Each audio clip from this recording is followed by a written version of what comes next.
Satyabama Institute of Science and Technology, Chennai and Sriperumbudur.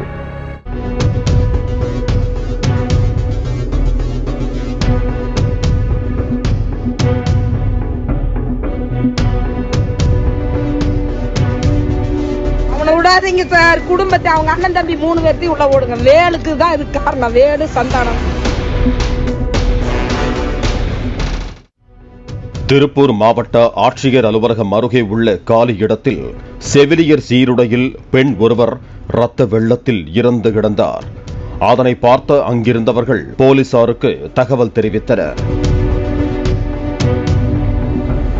சம்பவ இடத்திற்கு வந்த போலீசார் செவிலியர் சீருடையில் இருந்த பெண்ணின் சடலத்தை உடற்கூராய்வுக்காக மருத்துவமனைக்கு அனுப்பி வைத்துவிட்டு அங்கிருந்த தடயங்களையும் கைப்பற்றினர். அக்கம் பக்கத்தில் இருந்த சிசிடிவி காட்சிகளை போலீசார் கைப்பற்றிய போது செவிலியர் சீருடையில் இருந்த பெண் லுங்கி அணிந்த நபர் ஒருவரோடு நடந்து சென்ற காட்சிகள் இடம்பெற்றிருந்தன. இறந்த பெண் யார் என விசாரித்த போது LRG கல்லூரிக்கு பின்புறம் வசித்து வந்த செவிலியர் சித்ரா என்பது தெரிய வந்தது. போலீசார் சித்ராவின் தாயாருக்கு தகவல் தெரிவித்து விசாரணையில் ஈடுபட்டனர். கடந்த 2002ஆம் ஆண்டு மதுரை மாவட்டம் அலங்கநல்லூர் பகுதியைச் சேர்ந்த ராஜேஷ் கண்ணன் என்பவர் திருப்பூருக்கு பனியன் கம்பெனியில் வேலைக்காக வந்துள்ளார். அப்போது வேலைக்கு பேருந்தில் சென்று வந்த போது திருப்பூரை சேர்ந்த சித்ராவோடு காதல் மலர்ந்துள்ளது. பின்னர் இருவரும் காதல் திருமணம் செய்து கொண்ட நிலையில் 9 வயதில் ஒரு மகளும் 1.5 வயதில் ஒரு மகனும் இருக்கிறார்கள். ராஜேஷ் கண்ணன் மது மற்றும் கஞ்சாவிற்கு அடிமையாகி அடிக்கடி சித்ராவை அடித்து துன்புறுத்தி வந்ததாக கூறப்படுகிறது.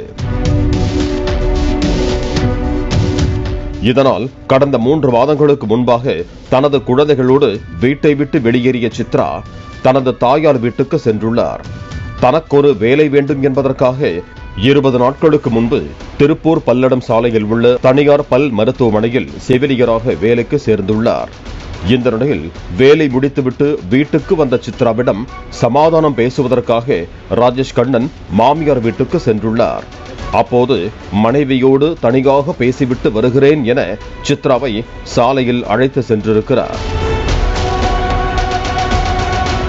அப்போது இருவருக்கும் இடையே வாக்குவாதம் ஏற்பட்ட நிலையில் ஆத்திரமடைந்த ராஜேஷ் கண்ணன் மனைவியை தாக்க முயன்றிருக்கிறார். தப்பியோடிய சித்ரா மறைவான இடத்தில் மறைந்துள்ளார். அப்போது கல் ஒன்றை எடுத்துச் சென்ற ராஜேஷ் கண்ணன் மனைவியின் தலையில் போட்டு கொலை செய்ததாக கூறப்படுகிறது. பின்னர் எதுவும் நடக்காதது போல மாமியாரின் வீட்டுக்கு சென்ற ராஜேஷ் கண்ணன் சித்ரா வெளியே போன் பேசிக் கொண்டிருப்பதாக கூறிவிட்டு குழந்தைகளை அழைத்து வர சொன்னாள் என மாமியாரிடம் கூறிவிட்டு 2 குழந்தைகளோடு புறப்பட்டிருக்கிறார். சித்ராவின் தாயார் அவருக்கு போன் செய்த போது போன் சுவிட்ச் ஆஃப் செய்யப்பட்டிருந்துள்ளது. மருமகன் வீட்டுக்கு மகள் சென்று விட்டார் என நினைத்த மாமியாருக்கு காலையில் சித்ரா சடலமாக கிடப்பதாக போலீசார் தகவல் தெரிவித்தனர். அவனை விடாதீங்க சார். குடும்பத்தை அவங்க அண்ணன் தம்பி 3 பேர்த்தையும் உள்ள ஓடுங்க. வேலுக்கு தான் இது காரணம். வேலு சந்தானம். அவன் தான் நைட்ல போன் பண்ணி ஏத்திட்டு இருக்காங்க இந்த பையன்கிட்ட. அவங்க அம்மாக்காரி உடலினா அவளை கொன்னுட்டு குழந்தைகளை தூக்கிட்டோம் நம்ம வளர்த்திக்கலாம். அவன் எப்படி அந்த ஊர்ல வச்சு அவன் வளர்த்த கூடாது. அது என்ற வாரிசு. என் பிள்ளையே போயிருச்சுல, அது என் வாரிசு. நான் விட மாட்டேன். அவளை நான் செருப்புலயே அடிப்பேன். அவங்க ஆயக்காரிய என்னை போன்ல என்னென்ன திட்டி இருக்கா தெரியுங்களா? தனிப்படை போலீசார் ராஜேஷ் கண்ணனை தேடி வந்த போது மதுரையில் தனது சொந்த ஊருக்கு தனது குழந்தைகளை அழைத்து சென்றிருந்தது தெரிய வந்துள்ளது. உடனே தனிப்படை போலீசார் ராஜேஷ் கண்ணனை கைது செய்து விசாரணை நடத்தி வருகிறார்கள்.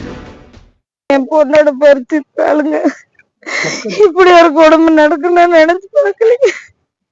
சின்ன சின்ன சண்டை தகவலாம் இருந்ததுங்க. கதவு உடைப்பான், ஜன்னல் உடைப்பான், வீடு ஜாமெல்லாம் உடைப்பான். என் பிள்ளைய அடிக்கிற விதத்துல பொருள் உடைப்பான். என் பிள்ளையவே கொல்லுவான்னு எனக்கு தெரியாதுங்க. நேத்து வந்தானுங்க. வந்து 3 நாள் ஆச்சுங்க. வந்து 2 நாள் வேலைக்கு போனா. நேத்து வந்தா ஷாப்பிங் பண்ணிட்டு இருக்க, கீழே மளிகை ஜாமான் வாங்கிட்டு இருக்க, வாமா அப்படின்னா. இல்லம்மா குழந்தை தூங்கு, சாப்பிட்டு தூங்கிட்டாங்கம்மா. 2 பேரும் நின்று கீழே பேசிட்டு கூட்டிட்டு போனானுங்க. அதுதான் நான் பார்த்தேன். மளிகை கடையில இருக்கா அப்படின்னு சொன்னேன். சரி அதான் வாங்கி கொடுத்து குழந்தைகளை கூட்டிட்டு வருவான்னு நினைச்சு அனுப்பிச்சுங்க. ஆனா என் பிள்ளைய கொன்னுட்டு அந்த குழந்தைய தூக்கிட்டு போயிருக்கான்னு எனக்கு தெரியாது. Satyabama Institute of Science and Technology, Chennai and Sriperumbudur.